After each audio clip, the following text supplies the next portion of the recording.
20대 발전소 비정규직 노동자 고 김용균 씨가 태안화력발전소에서 숨진 지 2년 만에야 사고 책임을 둘러싼 재판이 시작됐습니다. 업무상 과실치사 등의 혐의로 기소된 하청업체와 원청인 서부발전 측은 혐의를 모두 부인했고, 김 씨의 유족은 진짜 책임자인 서부발전까지 제대로 책임을 물어야 한다고 호소했습니다. 김윤미 기자가 보도합니다. 발전소 비정규직 노동자였던 고 김윤균 씨가 충남 태안화력발전소에서 컨베이어 벨트에 끼어 숨진 건 지난 2018년 12월.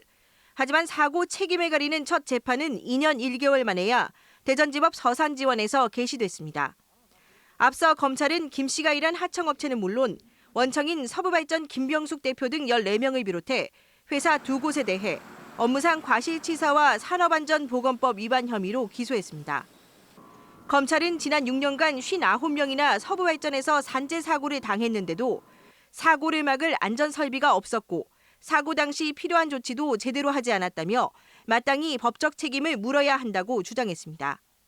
하지만 서부발전 측은 대표 등은 현장과 떨어진 본사에서 일하는 데다 숨진 김 씨가 소속 직원도 아니라며 과실을 물을 수 있느냐고 맞섰고, 하청업체도 주의 의무 위반 여부는 따져봐야 한다며 대부분 혐의를 부인했습니다.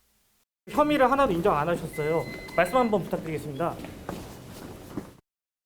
재판 전부터 피켓을 들고 서 있던 김 씨의 어머니 김미숙 씨도 법정에 나와 하청업체 관리자만 책임을 묻거나 벌금 몇백만 원에 그치는 관행적 판결 대신 원청 대표까지 처벌해달라고 호소했습니다.